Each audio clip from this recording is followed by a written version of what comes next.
Hello students, आज के इस वीडियो में हम बात करेंगे graph of a quadratic polynomial, यानी किसी क्वाड्रेटिक पॉलिनोमियल का ग्राफ हम किस तरह से ड्रॉ करते हैं। ग्राफ ड्रॉ करने से हमें कितने जीरोस मिलते हैं। ज़्यादा से ज़्यादा 2 ही जीरोज होंगे, हमें मालूम है क्वाड्रेटिक पॉलिनोमियल है, लेकिन किस तरह से मिलेंगे तो इस पूरी वीडियो में हम ये सब चीज़ें सीखेंगे। आइए शुरू करते हैं। सबसे पहले हमने एक क्वाड्रेटिक पॉलिनोमियल कंसीडर कर लिया है P x equal to x square plus B X plus C, जहाँ पर ए की वैल्यू जीरो के इक्वल नहीं होगी। हमें मालूम है ए की वैल्यू जीरो होते ही ये एक लीनियर पॉलिनोमियल में कन्वर्ट हो जाएगा, तो इस तरह से यहाँ पे ए की वैल्यू जीरो के इक्वल नहीं होगी। इसके अलावा हमें एक बात का और विशेष ध्यान रखना है कि graph of a quadratic polynomial is always a parabola. यहाँ पर एक वर्ड है, नया वर्ड है आप लोगों के लिए, पैराबोला। तो इसके बारे में हम क्लास 11th में काफ़ी डिटेल मिलेगी। यहाँ पर हम हल्का फुल्का से इसके बारे में थोड़ा सा समझ लेंगे। तो पैराबोलिक शेप क्या होती है, तो यहाँ पर जो पैराबोलिक शेप होगी या तो कुछ इस तरह से या इस तरह से या फिर इस तरह से, ऐसे हो सकती है, ऐसे हो सकती है, ऐसे हो सकती है। तो इस तरह की जो शेप मिलेगी हमें वो होगी पैराबोलिक शेप, तो इसे हम पैराबोला कहेंगे। यहाँ पर A X square plus B X plus C, इसमें ए एक्स स्क्वायर का कोफिशिएंट है, बी एक्स का कोफिशिएंट है और यहाँ पर सी जो होगा वो कांस्टेंट टर्म है।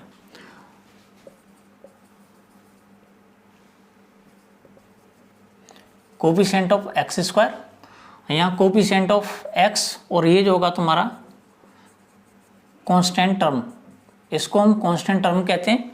यहाँ पर एक बात और, ये जो ए होता है जिसे हम एक्स स्क्वायर का कोफिशिएंट भी कहते हैं, इसका एक दूसरा नाम है लीडिंग कोफिशिएंट, लीडिंग कोएफिशिएंट। इसका काम क्या होता है, if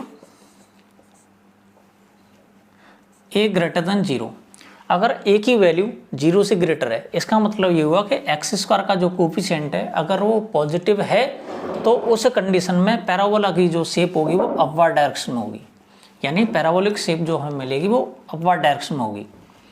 if A less than zero, अगर ए की वैल्यू लेस देन जीरो यानी नेगेटिव है, यानी एक्स स्क्वायर का जो कोफिशिएंट है वो जीरो से स्मॉलर है, तो उस कंडीशन में इसकी जो डायरेक्शन होगी वो डाउनवर्ड डायरेक्शन होगी। तो यहाँ इन सब चीज़ों का हमें आगे ध्यान रखना है। इसके अलावा यहाँ पर एक वर्ड और आएगा जिसका नाम है डिस्क्रिमिनेंट।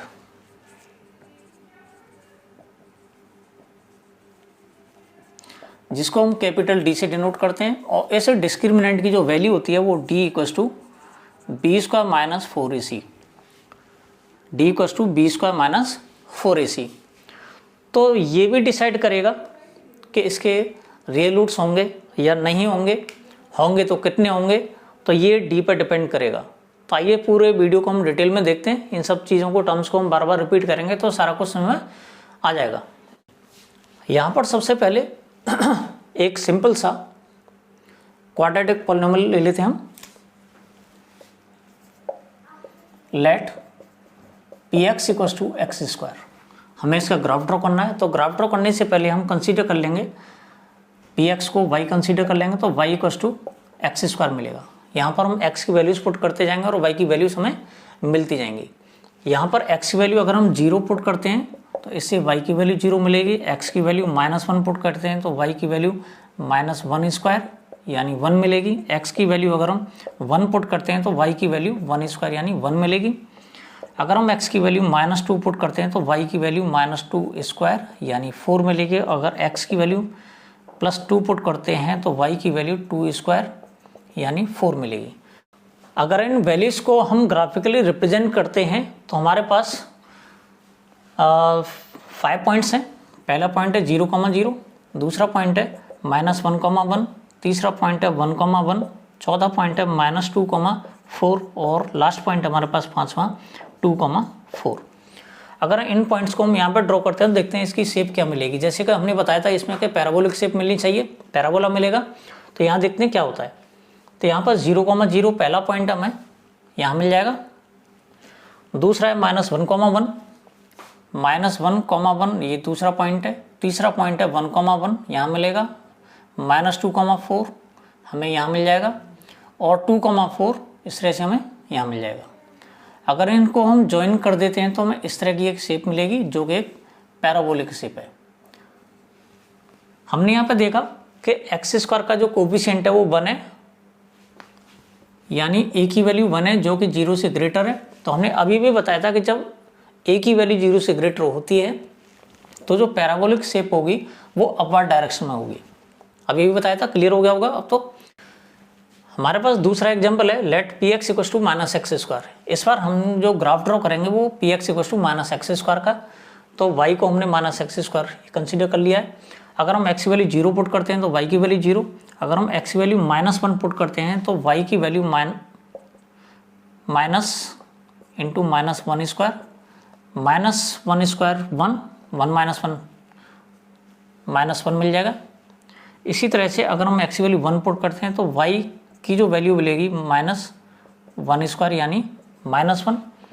एक्स की वैल्यू -2 पुट करते हैं तो वाई की जो वैल्यू मिलेगी माइनस इंटू -2 स्क्वायर यानी -4। और इसी तरह से एक्स की वैल्यू अगर हम 2 पुट करते हैं तो वाई की वैल्यू माइनस इंटू 2 स्क्वायर यानी -4। तो इस तरह से हमें 5 पॉइंट्स फिर दोबारा मिलते हैं। पहला पॉइंट है 0,0, दूसरा पॉइंट है -1, तीसरा पॉइंट है 1, चौथा पॉइंट है -2, -4 और इस तरह से पांचवा पॉइंट है 2, -4। हमारे पास ये 5 पॉइंट्स हैं। अगर इन 5 पॉइंट्स को इस पर ग्राफिकली हम रिप्रेजेंट करते हैं तो पहला पॉइंट हमारा 0,0, इसको हम यहाँ पर रिप्रेजेंट करेंगे। -1, -1 है, -1, हमें यहाँ मिलेगा। 1, -1, 1, हमें यहाँ मिलेगा। -2, -4 है, -2, -4 हमें इधर मिल जाएगा। और इधर 2, -4 है, 2, -4 हमें इस तरह से यहाँ मिल जाएगा। ये जो शेप मिलती है हमें, ये भी एक पैराबोलिक शेप मिलती है, लेकिन ध्यान रखना ये डाउनवर्ड डायरेक्शन में है, ये अपवर्ड डायरेक्शन में थी, ये डाउनवर्ड डायरेक्शन में। यहाँ पर हम देखते हैं कि ए की जो वैल्यू है -1 है जो कि लेस देन 0 है। तो ए डिसाइड करता है कि पैराबोलिक शेप जो होगी वो अपवर्ड होगी या डाउनवर्ड होगी। अगर ए की वैल्यू ग्रेटर देन 0 तो अपवर्ड होगी, ए की वैल्यू ग्रेटर देन 0 सॉरी ए की वैल्यू लेस देन 0 है तो उस कंडीशन में डाउनवर्ड डायरेक्शन होगी। हमारा अगला पॉइंट है वर्टेक्स ऑफ ए पैराबोला, यानी जो हम पैराबोलिक शेप मिलती है उसका वर्टेक्स क्या होता है। अब वर्टेक्स में हमने यहाँ पे एक बात नोटिस की कि जब भी हमने इसका ग्राफ ड्रॉ किया हमें या तो इस तरह की शेप मिली थी या डाउनवर्ड डायरेक्शन में। तो इतना पोर्शन जो हम देखते हैं वो ऊपर से नीचे की तरफ आ रहा है और इस पॉइंट से ये जो पॉइंट है ये इसका टर्निंग पॉइंट है, टर्निंग पॉइंट से ये ऊपर की तरफ टर्न हो रहा है। अगर हम इसको ऐसे करके समझें, यहाँ से ये ऐसे करके आ रहा है, डाउनवर्ड डायरेक्शन में आ रहा है और ये जो पॉइंट है यहाँ से अपवर्ड डायरेक्शन में जा रहा है। तो ये जो पॉइंट हमें मिलता है जिसे हम ओरिजिन कह रहे हैं, यहाँ पर फिलहाल तो ओरिजिन ही है, तो ये इसका टर्निंग पॉइंट होगा। इसी टर्निंग पॉइंट को हम वर्टेक्स कहेंगे। डिफरेंट टाइप के हम शेप्स इसमें ड्रॉ करेंगे, डिफरेंट टाइप के क्वाड्रेटिक इक्वेशंस की। तो हो सकता है कि हमें ये कुछ शेप ऐसे करके मिले, हो सकता है ऐसे करके मिले। तो ये जो टर्निंग पॉइंट्स होते हैं इसको हम वर्टेक्स कहेंगे। ये जो पॉइंट है इसका, ये जो टर्निंग पॉइंट है ये इसका वर्टेक्स है। तो मैं समझता हूँ वर्टेक्स का कॉन्सेप्ट क्लियर हो गया होगा। इसके अलावा अगर हम डायरेक्ट वर्टेक्स के कोऑर्डिनेट फाइंड करना चाहें तो उसके लिए एक फॉर्मूला है। अगर हमारे पास ax² + bx + c कोई क्वाड्रेटिक पॉलिनोमियल दे रखा है जहाँ पर a की वैल्यू 0 के इक्वल नहीं है, तो इस क्वाड्रेटिक पॉलिनोमियल के लिए हम पैराबोलिक शेप के वर्टेक्स के कोऑर्डिनेट डायरेक्ट फाइंड कर सकते हैं। उसके लिए एक फॉर्मूला है -b/2a, -d/4a। ये इस वर्टेक्स के कोऑर्डिनेट्स होंगे। डिफरेंट टाइप के जितने भी क्वाड्रेटिक पॉलिनोमियल्स हैं उन सब के वर्टेक्स के कोऑर्डिनेट्स हमें इस फॉर्मूले से मिल सकते हैं। अगर हमारे पास कोई px = x² + bx + c कोई पॉलिनोमियल दे रखा है, क्वाड्रेटिक पॉलिनोमियल जहाँ पर a की वैल्यू 0 के इक्वल नहीं है, हम इसके डिफरेंट टाइप के एग्जाम्पल्स लेकर और ग्राफ्स ड्रॉ करेंगे उन ग्राफ्स की शेप को समझने की कोशिश करेंगे कि किस कंडीशन में किस तरह का ग्राफ हमें मिलेगा। तो इस तरह के हमारे पास 6 कंडीशंस हैं, उन 6 कंडीशंस को हम 1 बाय 1 सॉल्व करेंगे और समझने की कोशिश करेंगे। हमारा पहला केस है when a greater than 0 and d जो कि 20 का माइनस 4ac के इक्वल होता है, अगर उसकी वैल्यू 0 से ग्रेटर है। तो ये जो पॉइंट है ये डिसाइड करता है कि जो पैराबोलिक शेप होगी अपवर्ड डायरेक्शन में होगी, और ये जो 20 का माइनस 4ac जो ग्रेटर देन 0 आ रहा है वो डिसाइड करेगा कि इसके 2 डिफरेंट रियल जीरोस होंगे। यानी इस कंडीशन में, यानी कंडीशन क्या है, जब a की वैल्यू पॉजिटिव है, यानी जो लीडिंग कोफिशिएंट है हमारा जो कि x² का कोफिशिएंट होता है, अगर वो पॉजिटिव है यानी 0 से ग्रेटर दे रखा है, तो ये डिसाइड करेगा कि जो पैराबोला की जो शेप होगी अपवर्ड डायरेक्शन में होगी, और उसके अलावा d की वैल्यू डिसाइड करेगी कि इसके रियल जीरोस होंगे या नहीं होंगे। अगर d की वैल्यू, जिसे हम 20 का माइनस 4ac बोलते हैं, अगर इसकी वैल्यू पॉजिटिव आ रही है यानी 0 से ग्रेटर आ रहा है, तो इसके 2 डिफरेंट रियल जीरोस होंगे। तो कहने का मतलब हुआ, अगर हम इसकी शेप ड्रॉ करते हैं तो शेप हमें कुछ इस तरह से मिलेगी। यानी ये जो शेप है अपवर्ड डायरेक्शन में है, और ये जो 2 पॉइंट्स हमें मिल रहे हैं, ये वाले और ये वाले, ये 2 डिफरेंट जीरोस होंगे एक्स एक्सिस पे, जहाँ पर ये पॉइंट इसको इंटरसेक्ट करता है। हो सकता है ये कुछ शेप ऐसे करके हो सकता है ये शेप ऐसे करके हो, लेकिन इस तरह के केस में ये सिर्फ 2 ही पॉइंट्स पर इंटरसेक्ट करता है, और 2 डिफरेंट पॉइंट्स होंगे, तो 2 रियल जीरोस मिलेंगे हमें डिफरेंट टाइप के। हमारे पास दूसरा केस है व्हेन a लेस देन 0, जब a की वैल्यू 0 से छोटी है यानी स्मॉल r है, यानी x² का जो कोफिशिएंट है वो नेगेटिव है। तो इस तरह के केस में हमें मालूम है इसकी जो शेप होगी वो डाउनवर्ड डायरेक्शन में होगी, यानी जो पैराबोलिक शेप होगी वो डाउनवर्ड डायरेक्शन में ओपन होगी। इसके अलावा 2 डिफरेंट रियल जीरोस मिलेंगे। इसको हम ग्राफिकली सॉल्व करते हैं तो हमें इस तरह की शेप मिलेगी, यानी ये जो 2 पॉइंट्स होंगे वो दोनों पॉइंट्स 2 रियल वैल्यूज होंगी डिफरेंट टाइप की। तो इस तरह से हमें इस केस में हमें 2 डिफरेंट रियल जीरोस मिलेंगे। हमारे पास तीसरा केस है when a greater than 0 and d equals to 20 का माइनस 4ac इक्वल्स टू 0। कहने का मतलब ये हुआ कि x² का जो कोफिशिएंट है, जिसे हम लीडिंग कोफिशिएंट भी कहते हैं, अगर वो पॉजिटिव है और उसके अलावा 20 का माइनस 4ac की वैल्यू 0 के इक्वल आती है, तो उस तरह के केस में हमें मालूम है ये अपवर्ड डायरेक्शन में देगा, और ये देगा 2 इक्वल रूट्स। इक्वल रूट्स कह लेते हैं, यहाँ पर इसको जीरोस कहेंगे अभी। तो 2 इक्वल, इसका मतलब क्या है? इसका मतलब ये हुआ कि जो शेप है पैराबोलिक शेप, एक्स एक्सिस को सिर्फ एक ही पॉइंट पर इंटरसेक्ट करेगी, और ये 2 इक्वल रूट्स ना होकर सिर्फ एक सिंगल 0 होगा, 1 0 होगा।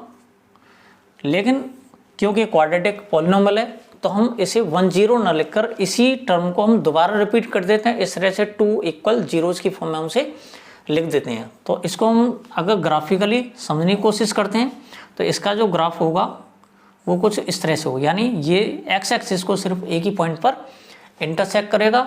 दूसरी बात, इसकी जो डायरेक्शन होगी वो अपवर्ड डायरेक्शन होगी। क्लियर है? हमारे पास चौथा केस है when a less than 0 and d equals to 0, यानी 20 का माइनस 4ac की वैल्यू 0 के इक्वल आती है, और यहाँ पे a की वैल्यू 0 से स्मॉल आ रही है यानी नेगेटिव है। यानी कहने का मतलब x² का जो कोफिशिएंट है वो नेगेटिव है। तो इस तरह की कंडीशन में ये डाउनवर्ड डायरेक्शन में होगा, और ये हमें 2 इक्वल रूट्स देगा, यानी 1 0 देगा, यानी सिंगल पॉइंट पर इंटरसेक्ट करेगा। तो ग्राफिकली इसको सॉल्व करते हैं तो हमें इस तरह से मिलता है, यानी ये एक ही पॉइंट होगा। हो सकता है वो यहाँ से होकर पास हो, लेकिन डाउनवर्ड डायरेक्शन में होगा। उसके अलावा एक्स एक्सिस को सिर्फ एक ही पॉइंट पर इंटरसेक्ट करेगा, यानी इसके 2 इक्वल जीरोज होंगे या 1 0 होगा। उसी 1 0 को हम रिपीट करके लिख देते हैं। हमारा अगला केस है फिफ्थ वाला case, when a greater than 0 और d की value less than 0।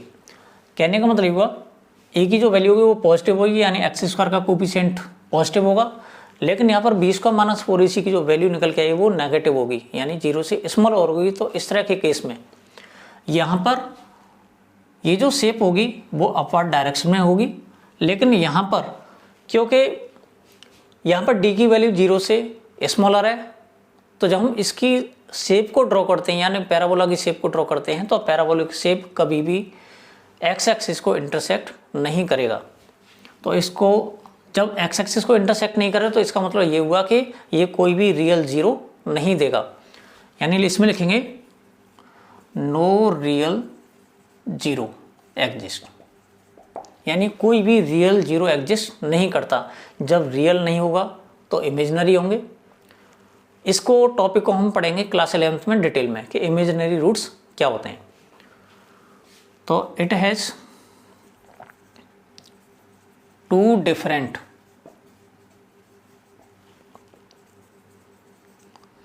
Imaginary roots, जो हमारे यहाँ पे सिलेबस में नहीं है लेकिन थोड़ा सा आइडिया दे दिया है, आगे वाली क्लास में पढ़ेंगे इसे।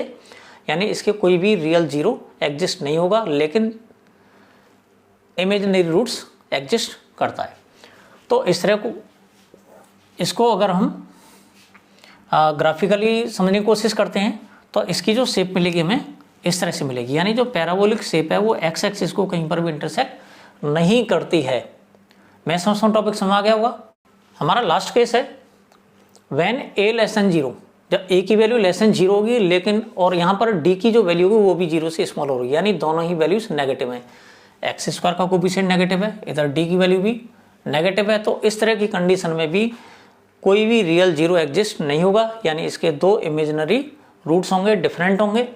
और उसके अलावा इसकी जो शेप होगी वो डाउनवर्ड डायरेक्शन में होगी क्योंकि a नेगेटिव है।